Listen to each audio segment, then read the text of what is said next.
Suatu hari, Baginda Raja terlihat termenung sendiri di taman kerajaan.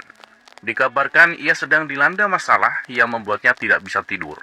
Namun, masalah yang dihadapinya hanya Baginda Raja sendiri yang tahu. Ia sengaja merahasiakannya dari orang-orang sekitar, baik kepada penasihat istana maupun Abu Nawas selaku sahabatnya tempat berkeluh kesah. Ingin rasanya Baginda Raja melupakan masalah yang menimpanya. Kalaupun bisa lari menghindar, tentulah ia akan melakukannya.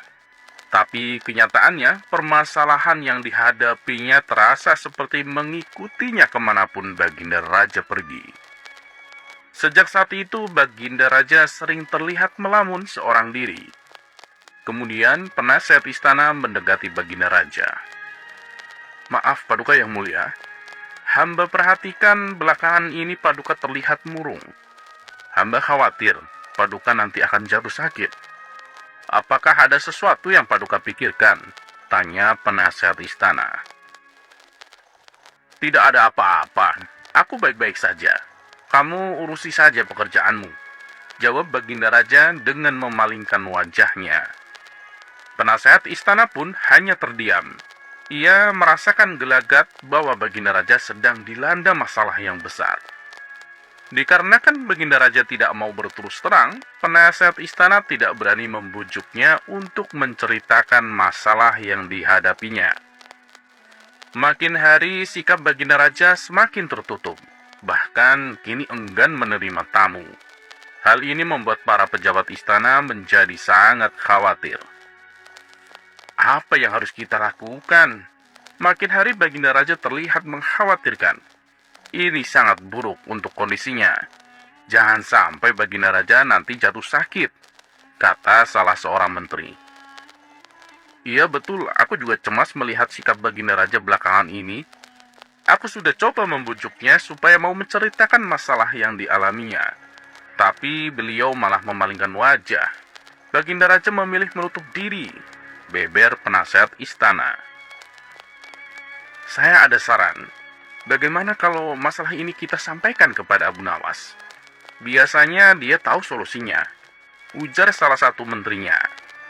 Nah iya, saya setuju dengan saran tersebut, balas yang lain.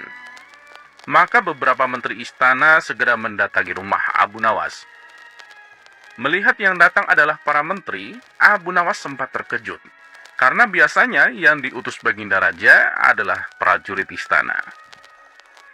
"Kenapa kalian yang datang?" tanya Abu Nawas. "Kami kesini bukan diutus Baginda Raja, tapi atas kemauan sendiri," jawab para menteri. Kemudian para menteri ini memberitahu Abu Nawas tentang keadaan yang menimpa Baginda Raja. "Kami semua sudah berusaha memberi perhatian, tapi Baginda Raja selalu menutup diri," kata salah satu menteri. "Oh begitu, aku akan coba menghiburnya. Mari kita ke istana sekarang," ajak Abu Nawas. Singkat cerita, Abu Nawas menghadap Baginda Raja. Ia lalu bercerita kisah-kisah jenaka di hadapan Baginda Raja, berharap bisa terhibur dan tertawa. Tapi ternyata tidak ada reaksi apapun. Baginda Raja hanya terdiam, malah meninggalkan Abu Nawas lalu masuk ke kamarnya. Selepas Baginda Raja pergi, para menteri segera menghampiri Abu Nawas. "Bagaimana ini Abu Nawas? Kamu lihat sendiri kan?" ucap mereka. "Sepertinya Baginda Raja sedang mengalami masalah berat. Biarkan aku pulang dulu. Aku akan memikirkan cara untuk mengatasi masalah ini," ucap Abu Nawas. Setibanya di rumah, Abu Nawas terus memikirkan cara terbaik untuk memecahkan masalah tersebut. Setelah berpikir cukup lama, akhirnya Abu Nawas menemukan ide cemerlang. Esok harinya, Abu Nawas pergi ke pasar. Di hadapan orang-orang, Abu Nawas berteriak, "Wahai kalian, apakah di antara kalian ada yang bisa memasukkan unta ke lubang jarum?" Mendengar pertanyaan Abu Nawas, semua orang yang ada di sana heran. Salah satu dari mereka lalu menjawab, "Mana mungkin bisa? Itu perkara yang mustahil." Dengan lantang, Abu Nawas juga membalas, "Tidak ada perkara yang mustahil. Jangan aku, anak kecil pun bisa," jawab Abu Nawas. Kalau kamu memang bisa, tunjukkanlah kepada kami, pinta mereka. Maaf kawan-kawan, sayangnya aku hanya bisa membuktikannya bila di hadapan Baginda Raja, jawab Abu Nawas. Begitulah seterusnya, setiap ada keramaian orang ataupun perkumpulan, Abu Nawas selalu mengatakan hal yang sama. Akhirnya, kabar tentang Abu Nawas bisa memasukkan unta ke lubang jarum sampai juga hingga telinga Baginda Raja. Awalnya Baginda Raja tidak terlalu memperdulikannya, tapi lama-kelamaan timbul juga rasa penasaran pada dirinya. Maka diperintahkanlah beberapa pengawal istana memanggil Abu Nawas. Maaf Tuan Abu, Anda diperintah Paduka untuk datang ke istana, ucap seorang prajurit. Benarkah? Tanya Abu Nawas memastikan. Benar Tuan Abu Nawas, jawab sang prajurit. Rencanaku akhirnya berhasil, pikir Abu Nawas. Oh ya, bagaimana kondisi Baginda Raja? Tanya Abu Nawas lagi. Baginda Raja masih sering mengurung diri dan masih sering tampak termenung, jawab salah satu prajurit. Baiklah, aku akan ke sana sekarang, balas Abu Nawas. Tidak lama kemudian, Abu Nawas sampai di istana menghadap Baginda Raja. Wahai Abu Nawas, aku dengar kamu bisa memasukkan seekor unta ke lubang jarum. Kamu bersedia membuktikannya bila di hadapanku. Benarkah itu? Tanya Baginda Raja. Itu benar Paduka Yang Mulia, jawab Abu Nawas. Bagaimana mungkin? Aku rasa itu perkara yang mustahil, balas Baginda Raja. Ampun Paduka, di dunia ini tidak ada yang mustahil, ujar Abu Nawas. Baiklah, sekarang coba kau buktikan, perintah Baginda Raja. Caranya mudah Paduka. Kita tinggal membuat jarum yang lubangnya lebih besar daripada seekor unta. Dengan begitu, kita bisa memasukkannya dengan mudah.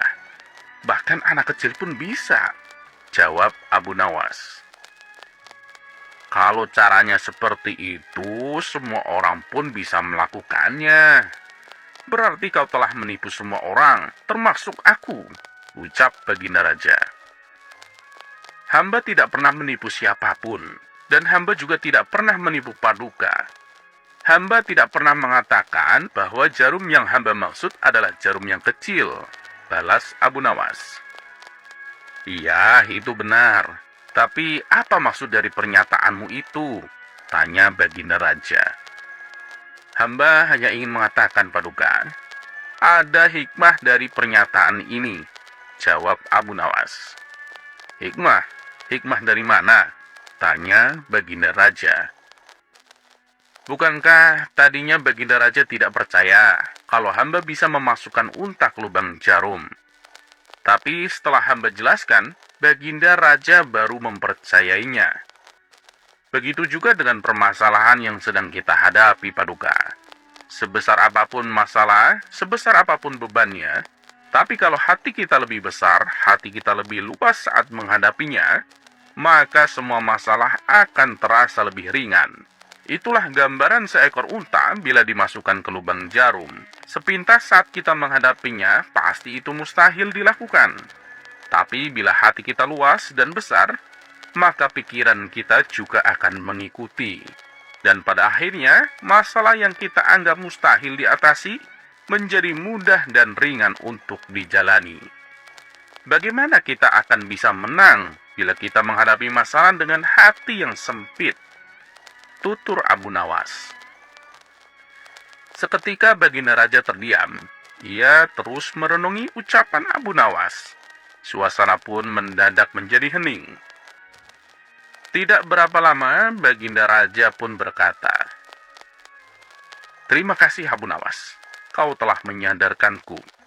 Selama ini aku memang sedang dilanda masalah, dan hatiku sempit untuk menghadapinya. Sehingga pikiranku juga ikut menjadi buntu," ujar Baginda Raja.